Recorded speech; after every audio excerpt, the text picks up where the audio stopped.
Bonjour à tous et bienvenue dans cette série de vidéos qui portera sur le développement de plugins sur QGIS.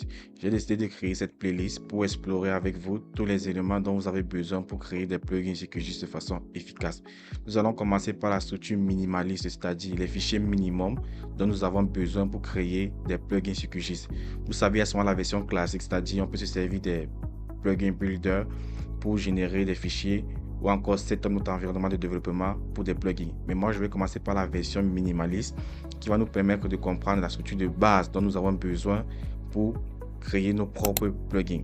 Ensuite de ça, je vais procéder à un projet qui va essayer de faire un tour d'horizon sur le développement de plugins dans QGIS. Donc, je vais partager avec vous mon expérience dans le développement des plugins sur QGIS. Si vous avez aussi des remarques à me faire, n'hésitez pas à le faire dans les commentaires.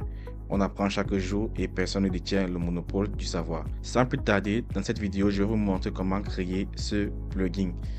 Donc, ici, nous avons un plugin. Vous voyez, l'icône a été changée qui permet de charger de façon automatique un layer en appliquant un style par défaut.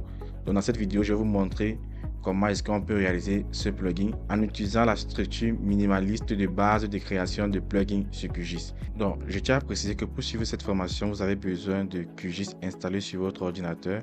Donc, vous allez dans votre navigateur web et vous entrez QGIS Download.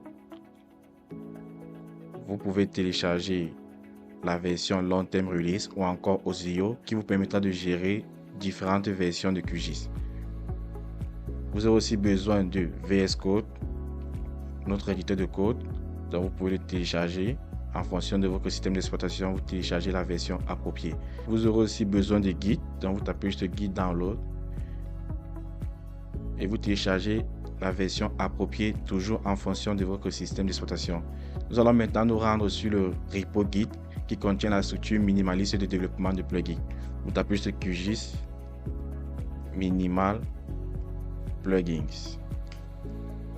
Cliquez alors sur le premier lien. Nous sommes alors là sur le repo. Donc on peut voir ici qu'il y a 100 stars et on peut voir la structure minimaliste ici. Donc on voit qu'on a un fichier init.py et metadata.txt. Donc nous allons cloner ce repo sur notre ordinateur en local. Vous pouvez soit le cloner, soit télécharger le fichier .zip. Donc moi je vais copier cette URL, puis je vais me rendre dans mon folder que j'ai créé, YouTube formation QGIS plugin. Donc ici on a bien un setup minimal et je vais ici ouvrir mon Git pour cloner ce repo. Donc git bash here, je vais entrer git clone puis je vais paste mon URL. On voit bien que le repo a bien été cloné et on peut voir la même structure dont on avait sur le repo. Donc je vais maintenant ouvrir mon folder dans mon éditeur de texte VS Code. Je peux juste faire un clic droit puis je mets ici Open with Code, ou encore si vous voulez le faire de façon plus élégante, vous pouvez faire git bash here et puis vous entrez code. On a alors une page qui s'affiche à l'écran et ici on peut voir les fichiers qui sont contenus dans notre dossier. Donc on se rend compte que pour créer notre structure de base, je vais essayer d'agrandir. Nous avons besoin ici d'un fichier metadata.txt qui comprend le nom, la description et quelques autres informations additionnelles. Donc vous pouvez ici modifier ce dernier à votre guise. Donc vous pouvez changer le nom, la description et tout ce qui va avec. Moi par défaut, je ne vais rien modifier. Donc nous avons ici le fichier init.py qui ici contient la structure de base de création de plugins. C'est-à-dire nous avons juste besoin de ces deux fichiers-là pour créer un plugin dans QGIS. Je vais vous montrer comment est-ce qu'on peut accéder à ce plugin directement dans QGIS. Donc, on va maintenant ouvrir QGIS.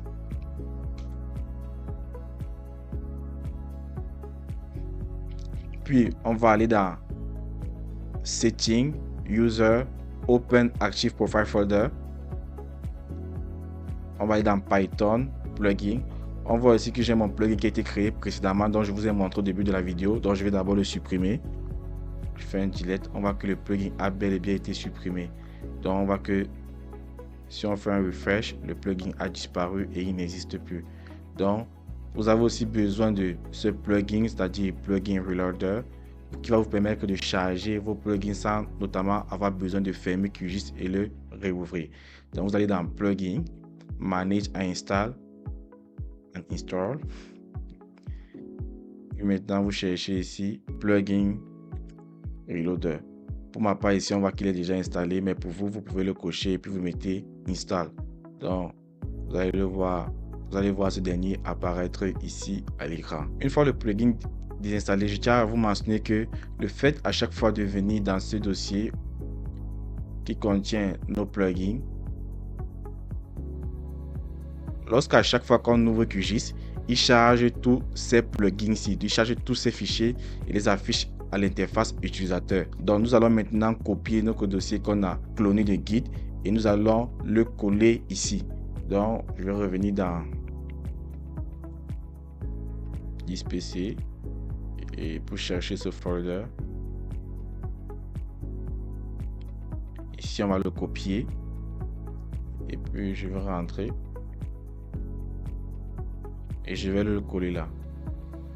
Donc je vais devoir fermer QGIS et je vais le réouvrir à nouveau.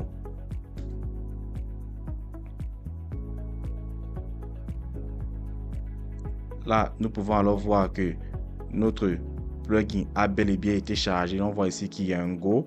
Je vais vous expliquer ce à quoi renvoie ce Go. Donc si je pars ici dans Plugin, Manage and Install, Installed, je peux bien voir ici là que minimal, c'est-à-dire c'était le nom qu'on avait donné à notre plugin qui était minimal, qu'il a bel et bien été chargé. Donc si j'ouvre ce dossier,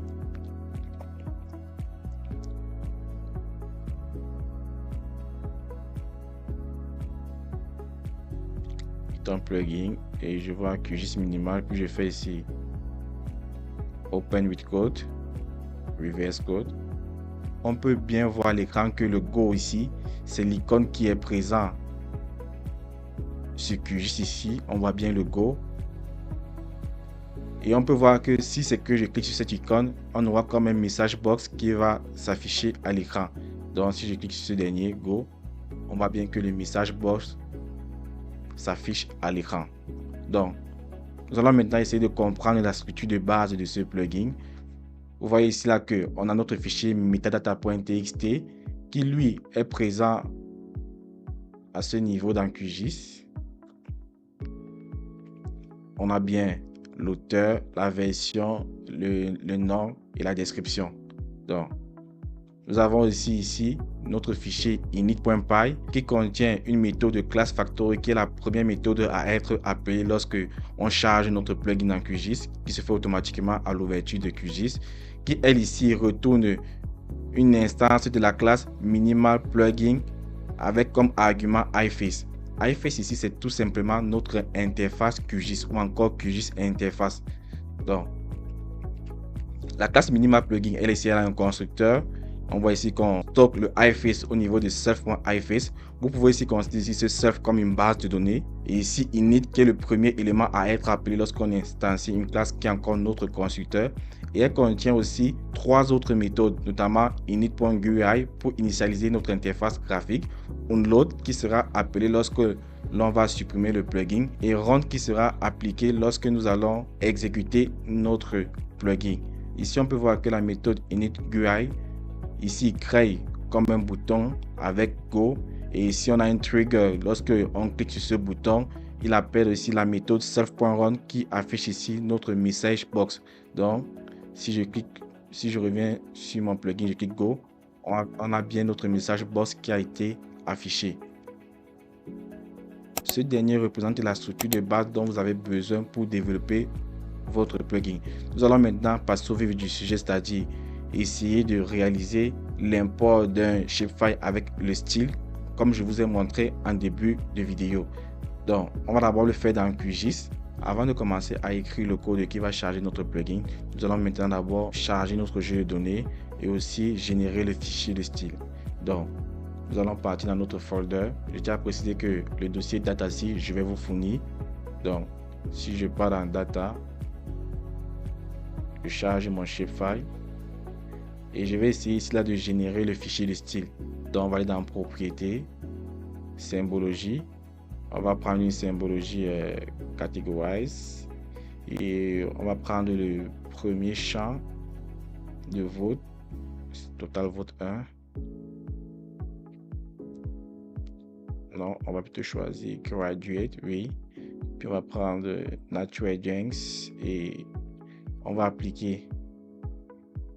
On voit bien que notre style a bel et bien été appliqué. Donc pour enregistrer le style, c'est assez simple. On va mettre Save Style. On va créer un nouveau folder qui va contenir le style. On va donner un style USA Style. Puis on va mettre un Save et OK. On peut bien voir que notre style a bel et bien été généré. Donc, nous allons maintenant supprimer ce dernier et on va ouvrir la console Python de QGIS. Donc ici, on va définir le path vers notre layer, définir le path vers notre style et charger le layer avec le style. Donc je vais vous épargner du code, je vais juste copier et coller le code pour réduire la vidéo et je vais vous expliquer ligne par ligne ce que ce code fait. Donc ici, on peut voir qu'on a le path vers notre shapefile. On peut voir ici là que j'ai mis un R en avant parce qu'on sait que le backslash c'est R utilisé en Python pour insérer un caractère spécial. Pareil ici, le path vers notre style, c'est-à-dire USA style.qml, toujours avec un R à l'avant. Et ici, nous avons maintenant une variable nommée USA layer qui fait appel à QGIS vector layer qui prend le path vers notre layer qui est défini ici, le nom du layer que j'ai défini moi-même et OGR qui est notre provider. Donc, avant de charger le fichier, on a d'abord vérifié s'il est valide ou pas. C'est pas obligatoire, mais ce sont des bonnes pratiques de code. Donc, s'il n'est pas valide, on affiche un message d'erreur. Dans le cas où il est valide, on applique d'abord le style au fichier parce que ici, la variable US et layer contient déjà notre donnée. Ici, maintenant, nous appliquons d'abord le style avant maintenant de l'afficher à l'interface utilisateur. Donc, en gros, qu'est-ce qu'on a? On a ici notre variable qui contient le path vers notre shapefile. La deuxième variable qui contient le path vers notre fichier de style. La variable USA layer qui fait appel à QGIS vector layer et qui prend en paramètre le path vers notre layer et le nom du layer qu'on veut qu'il soit affiché dans notre layer tree. Et aussi le OGR qui est notre provider ici. Donc, on vérifie maintenant si le fichier est valide ou pas. S'il est valide, on applique le style en appelant loadName.style et en passant le style approprié. Et ici maintenant, on ajoute à notre QGIS le layer. Donc, on va bien ici qu'on fait appel à QGIS project.instance, c'est-à-dire l'instance actuelle. Et on ajoute ici notre layer à QGIS. Donc, si j'exécute ce code, on voit bien ici là que le layer a bel et bien été chargé. Donc, qu'est-ce qu'on va faire maintenant? On va copier ce code. On va venir dans Setting, User. Puis, on va aller dans Python, Plugin. Et on va essayer ici d'ouvrir ce folder dans VS Code. Qu'est-ce que je vais faire là maintenant au niveau de run? Au lieu maintenant d'appeler ce message box, je vais le remplacer par le code qu'on vient d'écrire. CTRL V. Et puis on va bien l'indenter. Ouais. On va maintenant ici là qu'il y a QGIS vector layer qui n'est pas connu. Et on va aussi QGIS project. On va essayer d'importer ces classes. Donc on va venir ici faire comme from QGIS.core import QGIS vector layer QGIS project. Donc on peut voir ici là qu'on n'a plus d'erreur et c'est tout.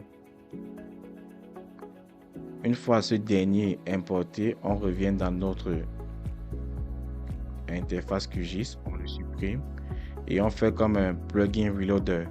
Donc on fait configurer et on choisit QGIS minimal plugin. On fait OK, on fait comme un reloader. Nous allons maintenant essayer de cliquer sur ce dernier. On voit bien que le fichier a été loadé avec le style. Là maintenant, nous allons maintenant essayer de changer cette icône. Donc on part juste dans notre navigateur, on va télécharger une icône. Je vais ici mettre load icon image, c'est pas load icon.